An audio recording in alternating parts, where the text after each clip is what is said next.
This audio presentation was pre-recorded and edited for brevity and clarity. Hello, I'm Michael Buckley with the Bright Focus Foundation. Welcome to today's Bright Focus Chat, Safety and the Older Driver. If today is your first time joining us, welcome. I'll tell you briefly about who we are and what we'll do today. Bright Focus is funding some of the top scientists in the world. These are researchers that are trying to find cures for macular degeneration, glaucoma, and Alzheimer's. And we try to share the news, the latest research findings, and best practices with families that are impacted by these diseases. We have plenty of materials on our website, brightfocus.org, and today's Bright Focus Chat is another way of sharing this information. Because we fund research in both mind and sight, we really thought that safety in the older driver would be a great topic for today, because it's something that impacts millions of American families. It's at the intersection of vision health and your brain health, your cognitive health. So we thought it'd be a great opportunity. Today we're really fortunate to have one of the nation's leading authorities on driving for older Americans. Her name is Ellen Shull Davis. She directs the Older Driver Initiative at the American Occupational Therapy Association. She's spoken all across the country on this topic. You see her a lot in media articles on the topic. So we're just really fortunate to have you with us, Ellen. So welcome. Well, thank you. Thank you so much for including me in your chat series. And I'm thrilled to talk about a topic that's near and dear to my heart. Oh, great. So for our listeners, 1 out of every 5 drivers in America is over 65. So this makes, and as our nation's population ages, this becomes an even more important topic. So, Ellen, with again, 20% of the drivers in America over 65. Before we get into some of the issues, and challenges there, just big picture, is our country getting better at making cars and making roads that are safer? There's a big question to start out with. Absolutely. And I like to, when we lead with the idea that we're an aging society, one of the first lines I always want to start with is that's an opportunity. It's not a problem. We're really lucky to be having the medical care, the people being healthier, having access to really managing their self-care and their interest in being mobile in their community is a wonderful thing. So when we look at aging, what we have to do is, I think, shift the focus as we look at resilient survivors, people that are very experienced with driving, and try to do what we can to help people drive into their older years, recognizing that some things do change. And you're absolutely right. We are universally looking at this from many angles, from the person, that I think we'll focus on a bit more today, but also we'll talk a bit about how cars have changed to accommodate these, the broadening of skill sets, let's say, of drivers, and the broadening of skill sets of drivers navigating on the roads. And the road infrastructure has been changing to accommodate this, using concepts like universal design. And we can talk about that as we go through this chat.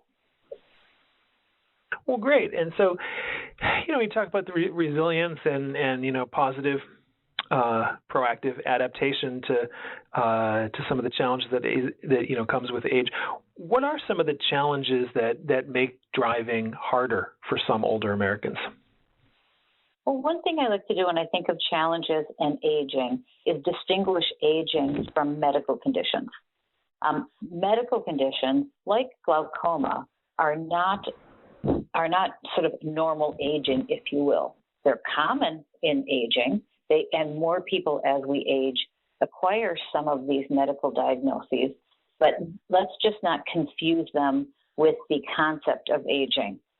So aging with medically related changes that are really, unexpected, they're not what you planned for. You could have been going to exercise class, you could have been doing everything, I use air quotes, right, and you still can be acquiring some medical diseases, medical changes.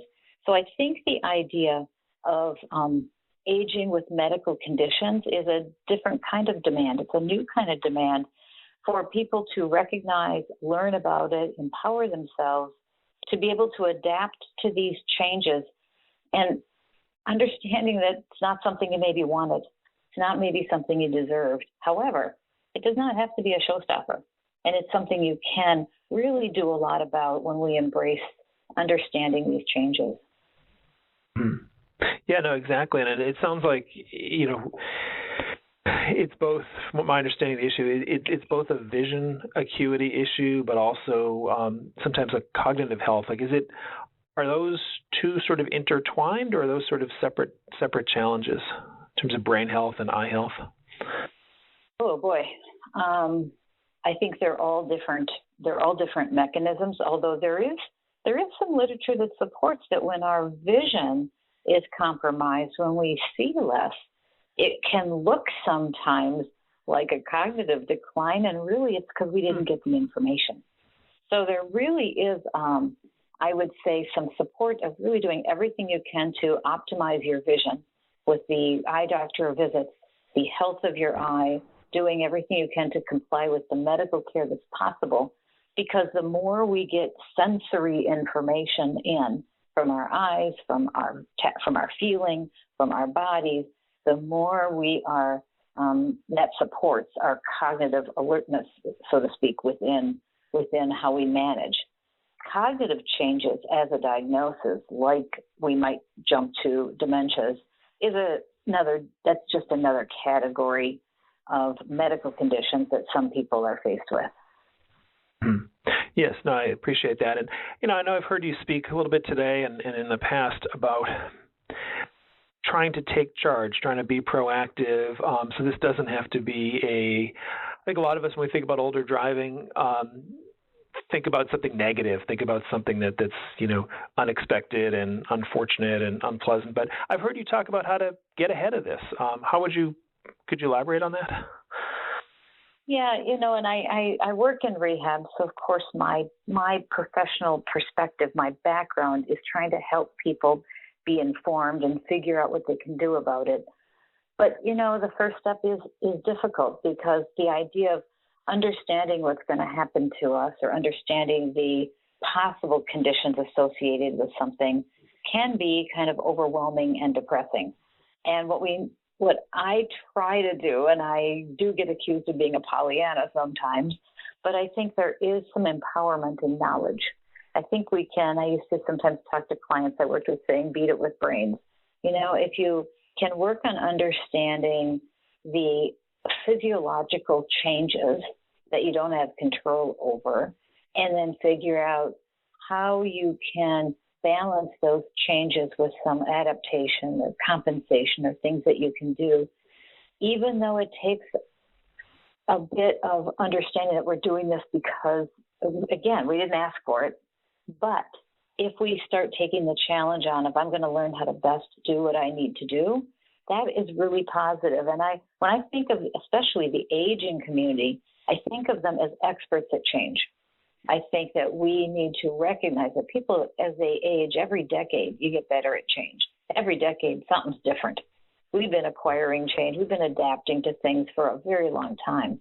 So I think if we can try to frame some of these adaptations to these vision changes, to tap in to the resiliency and the experience of adapting to change, it's a much more positive. And if I can just add to that, I worry sometimes that if we acknowledge changes, sometimes others in our life or our community can jump to conclusions. They can, if you say, I'm worried that it's not as easy to see the stop signs, I think we may be afraid to mention that, because we may be afraid others are jumping to conclusions like, well, then you shouldn't drive. That's a big leap. And I think we have to welcome these conversations to be recognizing these changes, first with figuring out what to do about them, before we jump to next step conclusions.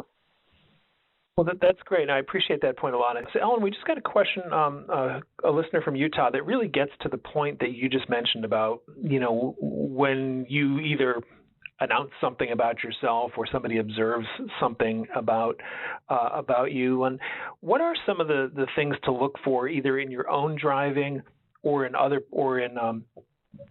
person's driving, that might be cause for concern? That's a very, almost, I would say, a loaded question for this format, because I think there are a number of things we can look for. I think we look for them every day, whether we're watching our kids as drivers or we're driving, ourselves. And then we have to distinguish bad habits from things that indicate loss of skill and ability that leads toward decisions about not driving. Mm-hmm. There are a number of publications out there that have lists of things called warning signs, and they're helpful.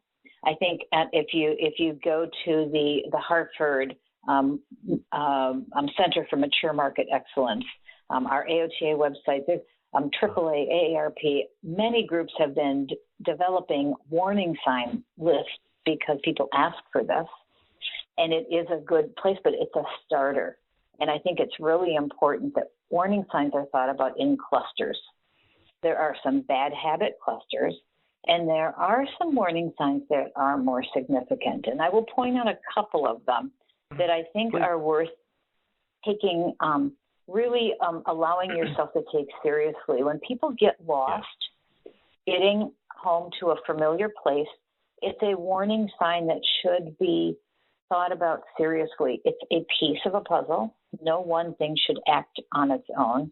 But getting lost, going to a familiar place, we can excuse it away sometimes, but it's a warning sign that's serious. Also, if you notice a loved one who needs so much time to make a decision, such as stopping on the highway to decide if they'll exit or not, or coming really close to stopping, really needing so much more time than the driving environment demands, those are warning signs that should be looked at very seriously. But I think we have to think about warning signs as giving us a cluster of examples and a way to start a conversation and not jump to preemptive conclusions. Mm-hmm.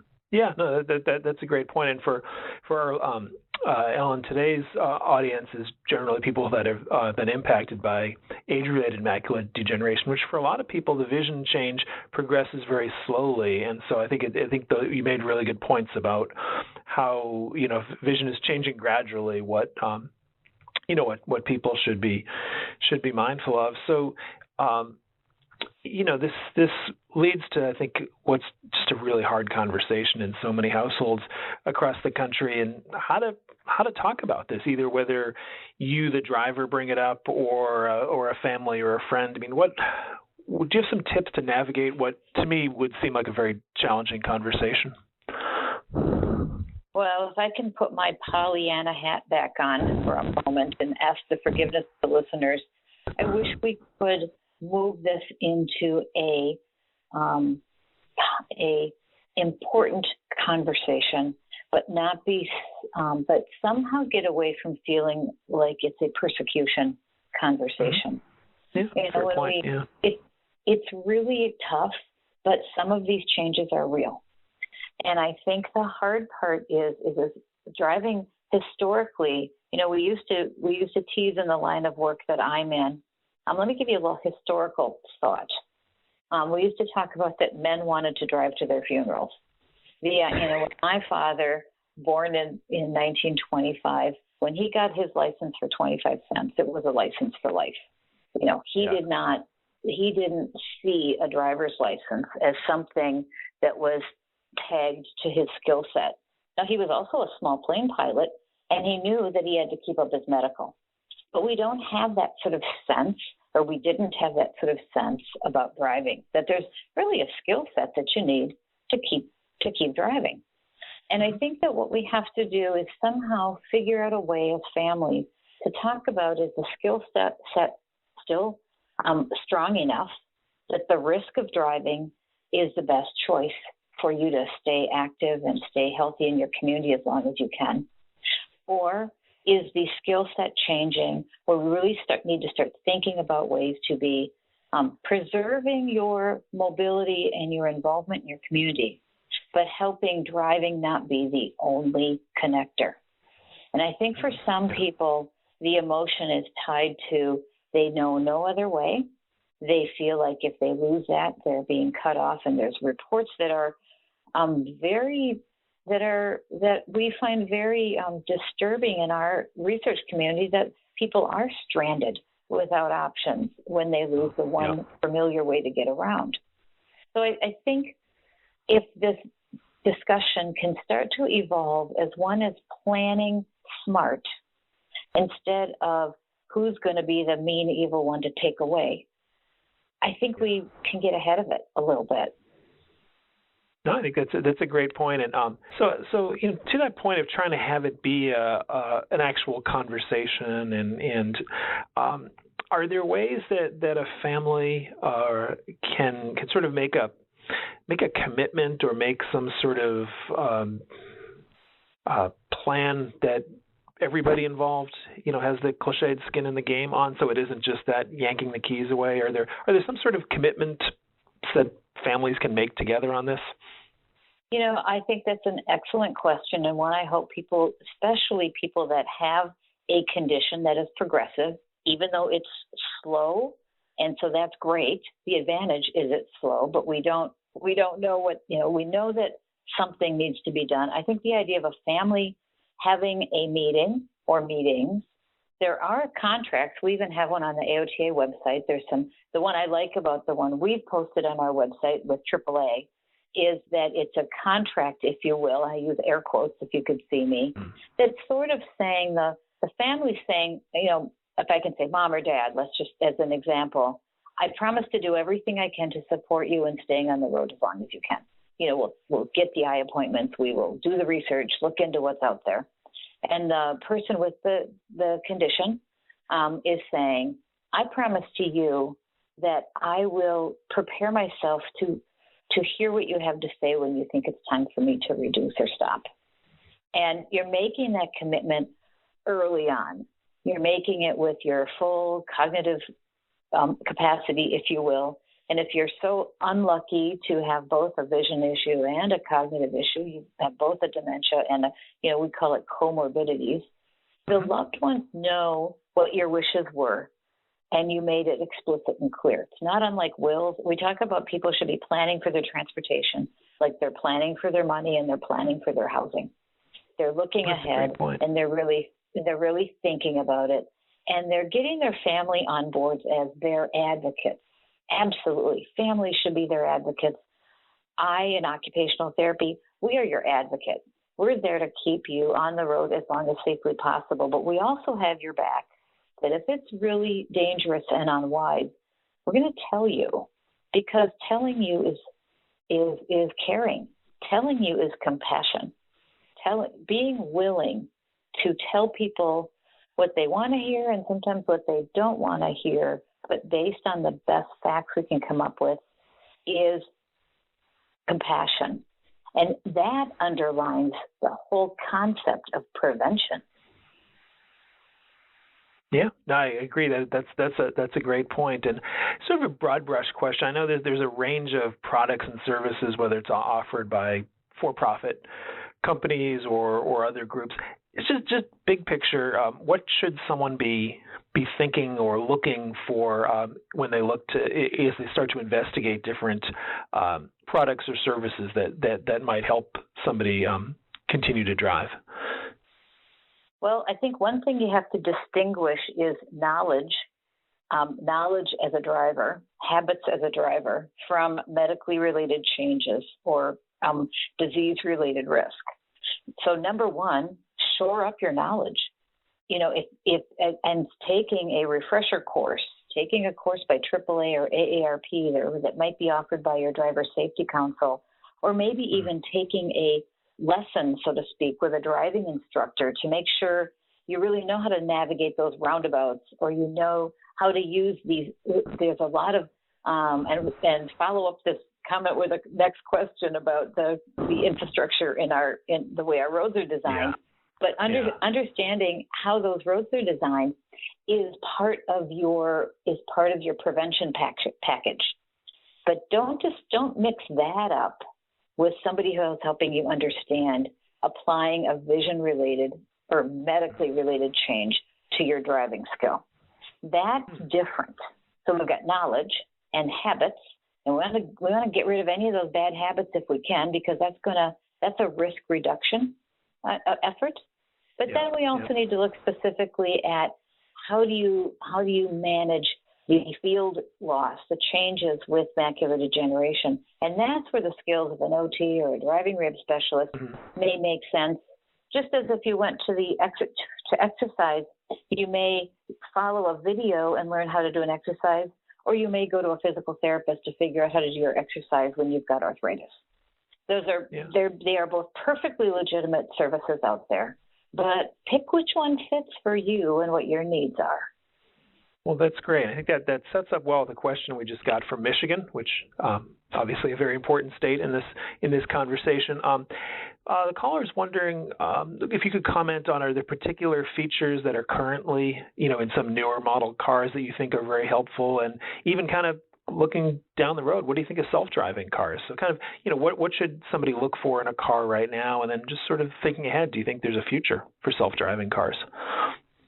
Well, there's absolutely a future for self-driving cars, but it's not tomorrow. Although when we look at the vision community, these self-driving shuttles or transportation vehicles is something that's going to be, I think, sooner on the horizon. And managing getting on and off a shuttle, or managing getting where you need to go using an unescorted mode of public transportation, that's going to be an earlier question. Absolutely, that's in the future. And I think we need to be part of the advocacy group, paying attention to the development of these features and making sure our needs are mentioned. But getting back to the individual car, there's a tremendous explosion in the features in a vehicle, and I would distinguish both to help us navigate or use a car, how to see the controls, how to manage the operation of the vehicle, and also how to survive a crash, the survivability idea of a crash. And that's where you look at the safety features that are in vehicles. And we have a program called CarFit, if you've ever heard of it, car-fit.org. That's an education program between AAA, AARP, and AOTA. What we do there is we look at helping people understand how the safety features are designed to work and make sure they take advantage of them. I often use the analogy that cars, if you think of a race car, if you hopped in a race car as a short woman and the driver was a 6'4" male, it's possible that all those fabulous safety features wouldn't do you one bit of good if you didn't tighten them up and get them down to your size. And so the idea, and our vehicles are not one size. Our vehicles are one size fits all. We have to adjust to make them fit us. We don't buy a car for a 5'4" person. We buy a car that fits a wide range of people. So we need to learn how to adjust those. And we also have all these other navigation features within our vehicle. My other analogy I like to use, I think buying a car is more like buying a new iPhone. It's not. It used to be, when we got a phone in our house, you just picked it up and you answered and you dialed the dials. And now you get a phone that's got all these different features and how do they work? Our cars are more like that now. Yeah. And so it really takes some time to learn them. Yeah, I feel like I'm going on and on because I can. No, that's a great point. No, my mother talks about the computer in her car, so I certainly understand that. I don't want to talk for a moment about the role of the eye doctor because to me this is a really interesting, sort of a little complicated situation. Now, my understanding is in a number of states, the eye doctor has to tell the state motor vehicle agency if a person has had significant deterioration in their vision. But yet I also don't want people to feel like they shouldn't go to an eye doctor because they lose their license. So is my premise correct? And if so, what's a positive role for the eye doctor in this? Oh, that's a loaded question because I think the proper response to, there is most states have vision requirements, minimum vision requirements for acuity. Some have it for peripheral fields.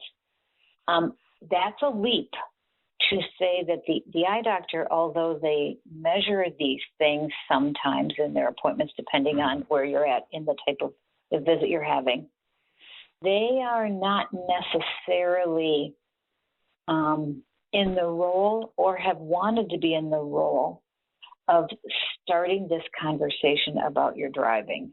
And I know this is a national podcast, but I'm just going to take a little bit of a risk here and say they're conflicted. I think as a general group, they're conflicted. They want you as consumers to get your eye health checked. They want you to come in. They don't not want you to link them with your driver license. On the other hand, if you really want to practice prevention and you really want to understand if your eye changes are going to affect driving, you need to hear this from them. So my advice in this podcast is ask your doctor to talk to you about your vision and your state vision licensing requirements, and you may need to bring a copy of them in because most doctors are likely not aware of them because it's kind of like they don't want to go there. But if you ask, they can talk to you about it, and that is not a leap saying they're making a licensing decision. And let me distinguish. Doctors do medical things. They diagnose, they measure, they will tell us what our acuity is as a number. It is the state driver licensing agency that decides what that number means. It's the state licensing agency issues your license. The state licensing division removes licenses. Doctors don't. Doctors come up with the data. And there's a fuzzy lane between this whole concept of reporting.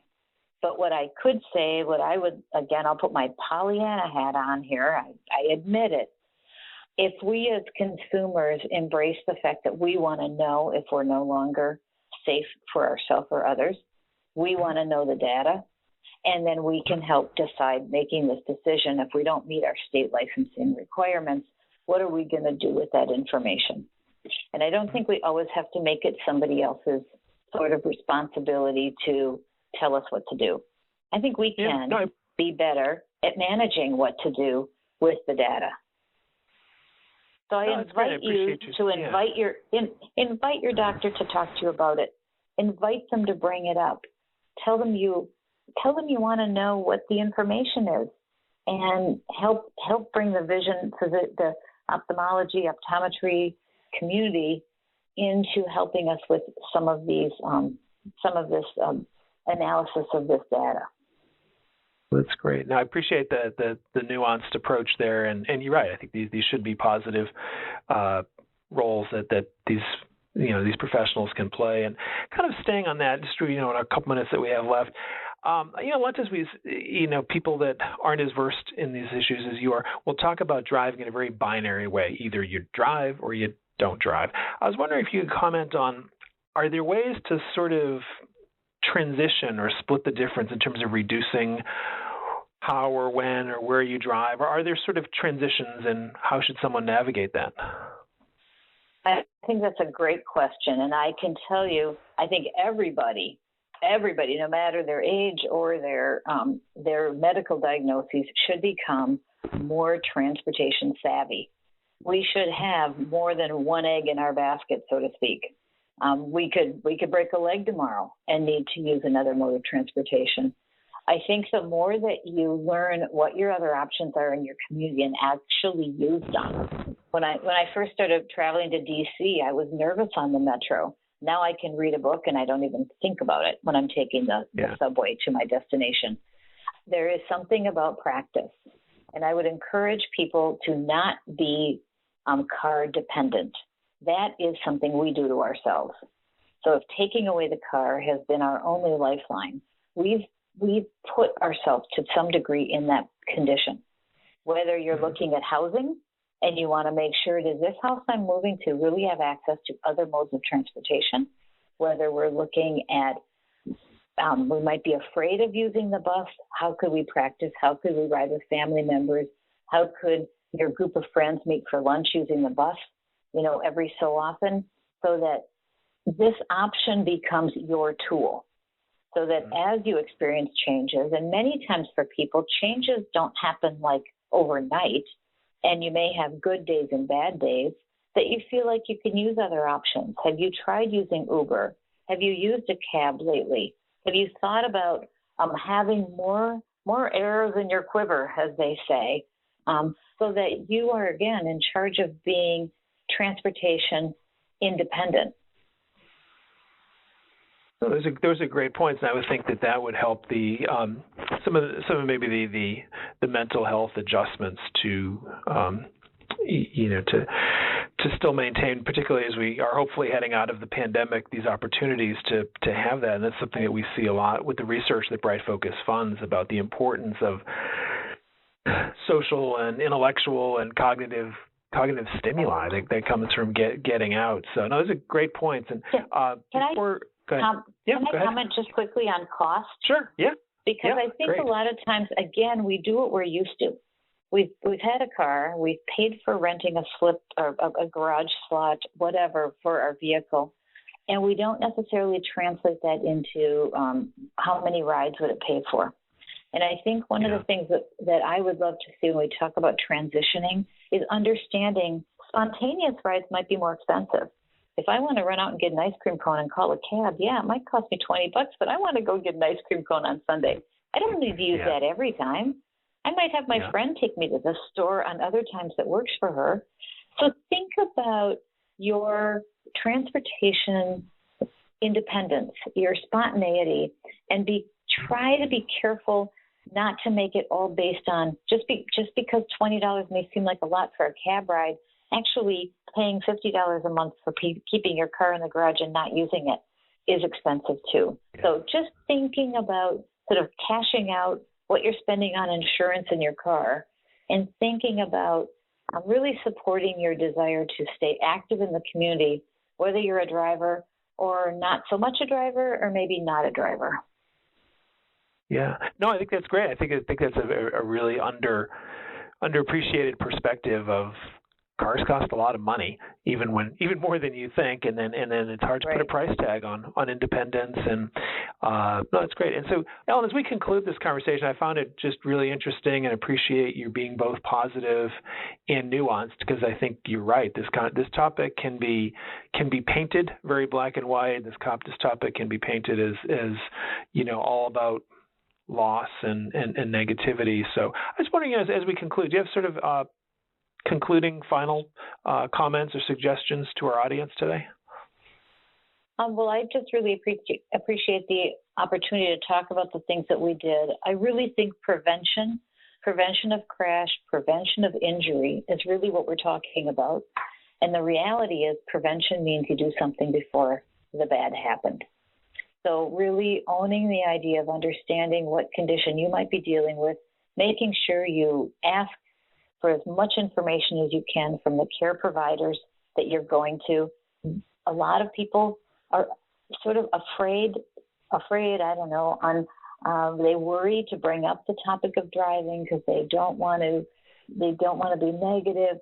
Tell them you want to know, you want to be informed, you want to be a good steward of your transportation. You want to drive as long as you can. You want to access every support that there is, and there are supports. But you also want to start thinking ahead so that you're in charge of making your own decisions and thinking up as best you can and thinking about your options. So I just encourage you to access your providers, your doctors, your eye doctors, your occupational therapists, the various providers that might be in your community to help you be as informed as you can be so you can make the best decision for your own situation. Well, that's great. That is great advice for today's topic and great advice for many other parts of life. And so, Ellen, on behalf of Bright Focus and all of today's listeners, I just really want to thank you for doing such a great job today. Really shed a lot of light onto this topic. So thank you very much for being with us today. And thanks so much for your listeners for embracing this topic. I really appreciate the opportunity. Have a great day. Well, all right, thank you. On behalf of Bright Focus, thank you very much for joining us. Goodbye. The information provided in this recording is a public service of Bright Focus Foundation and is not intended to constitute medical advice. Please consult your physician for personalized medical, dietary, and/or exercise advice. Any medications or supplements should only be taken under medical supervision. Bright Focus Foundation does not endorse any medical products or therapies.